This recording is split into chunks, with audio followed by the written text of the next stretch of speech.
స్వాగతం పలకడానికి కూడా సిద్ధమన్నారు. మనతో పాటు జనసేన పార్టీ నాయకులు అద్దేపల్లి శ్రీధర్ గారు ఉన్నారు. వారిని అడిగి ఒకసారి రేపటికి ఏర్పాట్లకు సంబంధించి ఎలా ఉన్నాయో ఒకసారి అడిగి తెలుసుకున్నాం. సార్ చెప్పండి, రేపటికి ఏర్పాట్లు ఎలా చేశారు?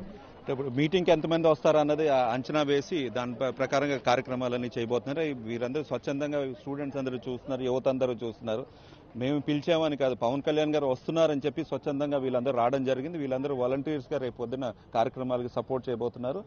మొత్తం జనాకర్షణ జనాదరణ కలిగిన పవన్ కళ్యాణ్ గారికి జనం ఎక్కువ వస్తారు కాబట్టి వీరందరూ కూడా కొంత జాగ్రత్తలు తీసుకోవడానికి ట్రాఫిక్ కానీ లోపల తొక్కిస్లాట్ అవ్వడం కాకుండా కొంచెం పద్ధతిగా ప్రకారంగా చేయాలని చెప్పి ఈ గ్రౌండ్స్ మీరు చూశారు కదా, విశాలమైన గ్రౌండ్స్లో కార్యక్రమం చేయబోతున్నారు రేపు.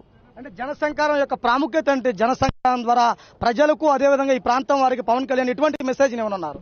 అంటే పవన్ కళ్యాణ్ గారి స్పీచ్ ఆయన చెప్తేనే బాగుంటుంది కదా. ఇప్పుడే పొద్దునే రిపబ్లిక్ డే చేసుకున్నారు కార్యక్రమాలు మన పార్టీ ఆఫీస్లో. రేపు పొద్దున కార్యక్రమాలు ప్రతి మీటింగ్ కూడా మన పాడేరు మీటింగ్లో ఏ విధంగా దిశ నిర్దేశించారో ట్రైబల్ యూనివర్సిటీ స్టార్ట్ చేస్తానన్నారో గిరిజనులకి, అదేవిధంగా ఇక్కడ గుంటూరు సభ నుంచి కూడా రేపు పొద్దున జనసేన శంఖారావంలో కూడా పలు విషయాలు చెప్పబోతున్నారు.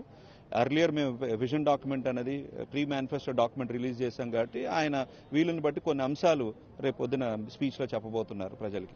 Janasena party manifesto, Janasena party గుర్తు ప్రజల్లోకి ఎలా ఉంది? రానున్న ఎన్నికలను ప్రతిపక్ష పార్టీల కాడికి భిన్నంగా మీరు ఎటువంటి వ్యూహాలు రచించారు? అంటే సామాన్యులకు అందుబాటులో ఉన్న గ్లాస్ సింబల్ ఏదైతే పవన్ కళ్యాణ్ గారికి జనసేన పార్టీకి ఇచ్చారో అప్పుడే మొదటి విజయం.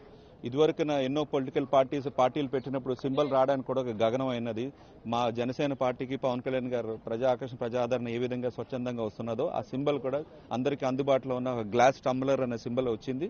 అది ప్రతి టీ షాప్లో కానీ ప్రతి ఇంట్లో ఉండే సింబల్ కాబట్టి మా మిత్రులందరూ కూడా చాలా యాక్టివ్గా సోషల్ మీడియాలో కానీ టీవీలో కానీ ఫేస్బుక్లో కానీ ట్విట్టర్లో కానీ ఆ సింబల్ ఇప్పటికే తీసుకుని వెళ్ళారు. బట్ రూరల్ ఏరియాస్లో కూడా తీసుకుని వెళ్ళే బాధ్యత మా అందరి మీద ఉంది కాబట్టి రేపు కార్యక్రమం జరిగినప్పుడు మేజర్గా హైలైట్ చేయబోతున్నారు. రేపు పొద్దున జనసేన జెండా అమరావతిలో ఎగరాలి అంటే గ్లాస్ టంబర్ మీద ఓటు వేస్తేనే కదా ఎగురుతుంది. అది నేను రేపు స్పీచ్లో కూడా దాని ఎంఫసిస్ కానీ దాని ఇంపార్టెన్స్ కానీ ప్రజలకు తెలిసే విధంగా పవన్ కళ్యాణ్ గారు స్పీచ్ ఉండబోతుంది.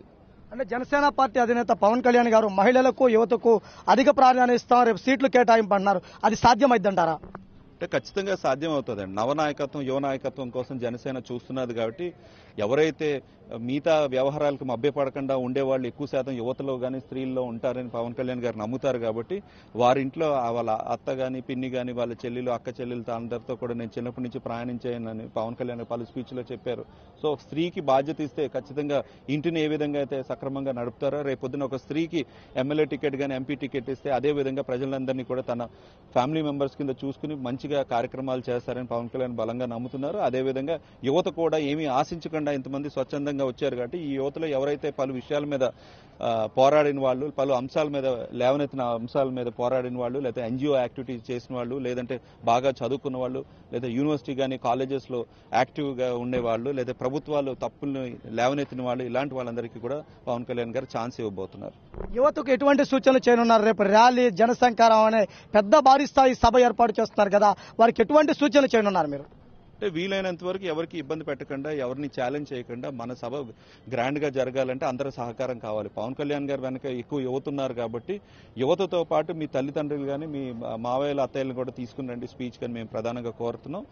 అదే కాకుండా ఇప్పుడు పవన్ కళ్యాణ్ గారు మార్పు దిశగా జనసేన ముందరకు తీసుకుని వెళ్తున్నారంటే మార్పు అంటే ఉట్టి యువతకే కాదు కదా, మొత్తం ఇంట్లో ఉన్న ఎల్లలకి అందరికీ కూడా వర్తిస్తుంది.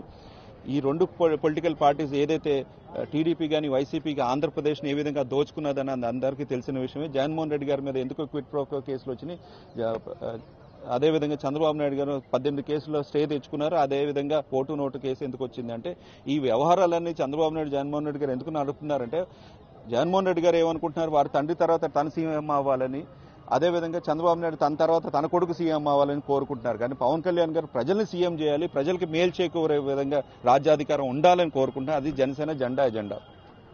జనసేన పార్టీకి సంబంధించి కూడా అందరూ సమన్వయం పాటించే విధంగా రేపు ఉవ్వెత్తున ఎగిసిపడే విధంగా కూడా జనసేన పార్టీకి సంబంధించిన సభను విజయవంతం చేస్తామని చెబుతున్నారు. జనసేన పార్టీ సభను విజయవంతం చేయడం కోసం అందరూ కార్యరూపం దాల్చడమే కాకుండా ఇప్పటికే ఏర్పాట్లు పూర్తి స్థాయిగా సిద్ధం చేస్తూ ఉన్నారు. ఏర్పాట్లన్నీ చేసి కూడా వారికి సంబంధించి కూడా ఎయిర్ బెలూన్ల ద్వారా కూడా పవన్ కళ్యాణ్కి స్వాగతం పలకడానికి కూడా సిద్ధం చేసుకున్నారు Janasena party. Hello, this is your Nandu. Please do subscribe to New Waves Media.